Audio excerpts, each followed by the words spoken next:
Родина моєї мами, якщо не помиляюсь, вже тоді, в 44-му році, в травні місяці, вони жили у Карасу-Базарі. Це Білогорськ, да, таку назву зараз має цей населений пункт. Родина мого батька мешкала в селищі Мамашай, це біля Севастополя. За радянські часи, отримавши назву, це селище отримало назву Орловка. Ось, і саме звідти вони були депортовані, а депортували, їх вивозили вантажівками, вивозили в ці найближчі, скажімо, залізничні станції, звідки вже депортували. Родину батька привезли до станції Сюрень, це біля Бахчисараю. Це і зараз існуюча назва, але трохи змінена, звичайно, річ. Має назву Сірень, це селище біля Бахчисараю. Деякі залишки тої самої станції там залишилися. Ми навіть під час зйомок Хайтарми розмірковували над тим, щоб саме на цьому місці побудувати декорації того часу, станції того часу. Але з виробничих питань, тому що вони не могли надати нам таку можливість. Це тоді, принаймні, в 2012 році, це була така станція перед Бахчисараєм, ось де там, скажімо так, виконувались необхідні логістичні впровадження для того, щоб там в Бахчисарай не заходила якась кількість вагонів або поїздів, або до Севастополя. Тобто ми їм заважали. Ось, і тому ми вже побудували саме власне станцію в Бахчисараї біля запасного одного залізничної колії. Ось, тобто вивозили, родину батька вивозили з селища, зі станції Сюрень, а родину мами привезли я так розумію, що в самому Білогорську, наскільки мені відомо. Мамі було 6 років, а татові було 4 роки майже. Маму пам'ятаю доволі добре. І там навіть 2 епізоди саме за її спогадами потім стали частиною сценарію фільму «Хайтарма». Ось, а про Крим вона згадує як про той час, що дуже багато було сонця. Ось, і казала про те, що дуже мало пам'ятає свого батька саме за тих часів, тому що її батько був, як тоді казали, розкуркулений, причому 2 рази. Да, і саме під час дитинства моєї мами, і батько мій, дід, він 2 рази перебував, його засилали до Сибиру. Там мої діди, які повернулися, і мамин тато, і тато, батько мого тата, теж мої діти, вони, повернувшись з фронту, майже 3 роки шукали свою родину, тому що повернулися вони до Криму. Вони ж не знали, що саме в той час, коли вони захищають велику батьківщину Радянський Союз, і мали батьківщину Крим, що саме в цей час ця велика батьківщина силами НКВД знищує фактично їх родичів. А напередодні Дня депортації до їх будинку прийшов, проходячи повз, можливо, не випадково він там був, солдат, ось, і зупинився біля їх будинку, попросив води. Моя бабця запросила додому, солдат радянський, тільки там нещодавно, 9 днів тому, був звільнений Севастополь, а з тим відбулося повне звільнення Криму від нацистів. Тобто, буквально там нещодавно пішли нацисти, і велика радість, і солдат в радянській формі. Ось, запросили додому, нагодувала. Ось, він побачив дітей і навіть покликав до себе мою маму, посадив собі на коліна і раптом почав плакати. На запитання моєї бабці, чого він плаче, він сказав, що дуже схожа на цю дівчинку тих самих років.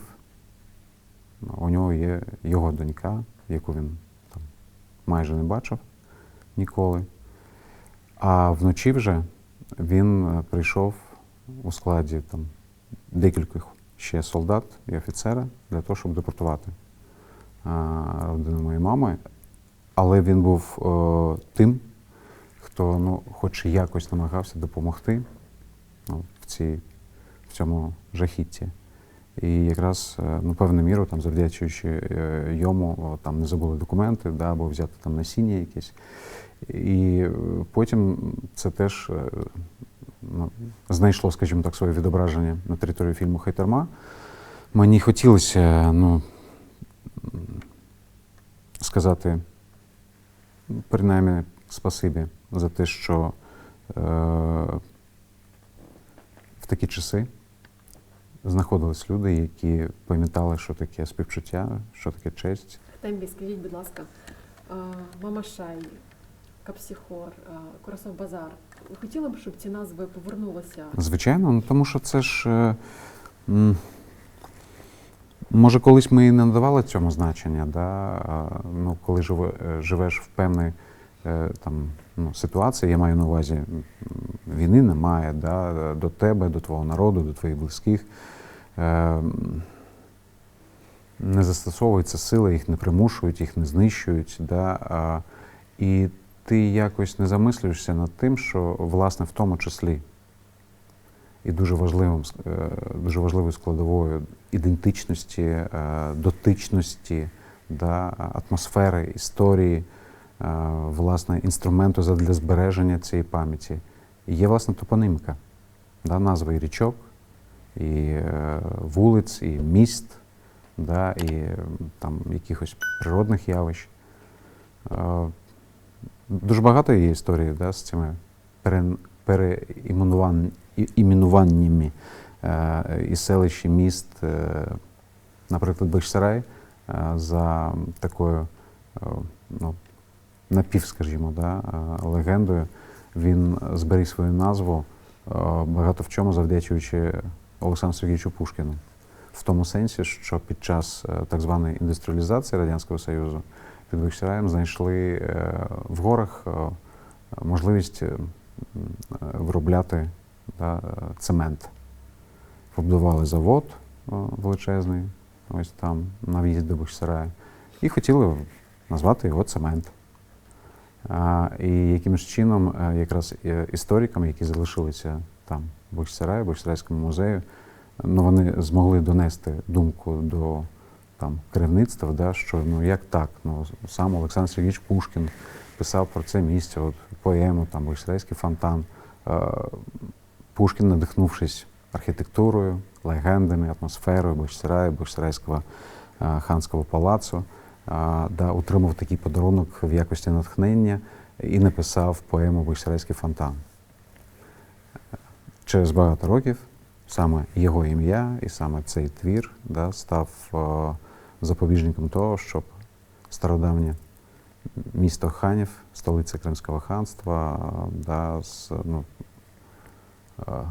місто, яке мало бути, як на мене, діючим, живим містом-музеєм. Да? Тому що там кожен буквально метр він просичний історією, спогадами, пам'яттю.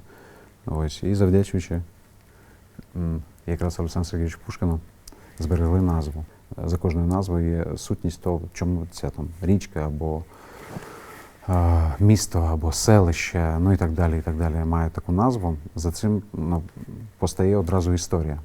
Да? А коли ти їдеш і там на протязі 50 кілометрів тобі там зустрічаються 3 ізобільних, 2 вишньових, 4 грушових, ну ти розумієш, що ця переназва, да, в часи Радянського Союзу відбувалася так. Якось давайте називаємо. Да. Головне, щоб швидше. Що там росте? Груша є? Да? Ну буде груша. Да були вже грушове. Ну окей, яблучне. Там, або вишневе. Ось. Ну і це просто ще одне свідчення недолугості, да, і абсолютного нехтування в радянські часи взагалі тим от аутентичним наративом. Хоча, з одного боку, вони добре розуміли, що вони робили. Вони б не робили цього перейменування, якщо б не розуміли, наскільки це потужний і міцний інструментарій, в першу чергу, для збереження історичної пам'яті. Особливо людям, які відчувають цей тиск з боку окупантів, я маю на увазі в Криму, надзвичайно важливо знати, що про них не забувають. Надзвичайно важливо і дає мотивацію і сили жити в дуже складних умовах. І знати, що в будь-який ранок, у 4 ранку, а арешти і затримання зараз проводяться окупаційною владою переважною більшістю саме в цей час. І це зрозуміло чому. Вони таким чином психологічно тиснуть і не тікають на те, що все цілком можливо. І депортація в тому числі. Ось, ну і намагаються залякати людей, звичайна річ. Тому, коли люди в таких умовах отримують якусь добру звістку і підтримку, і розуміють, що навіть якщо зараз під окупаційною владою офіційно повернути автентичну назву не вийде, то принаймні у всіх міжнародних довідниках за міжнародним правом Карасу-Базар буде мати назву Карасу-Базар, Бахчисарай, Сімферополь, Ахмечит, Севастополь, Ахяр, ну і так далі, і так далі. І це надзвичайно велика мотивація, коли людина, яка знаходиться в дуже важких умовах, знає, що про неї не забули. Знає, що не забули про її культуру, знає, що не забули про її пам'ять, знає, що не забули про її майбутнє.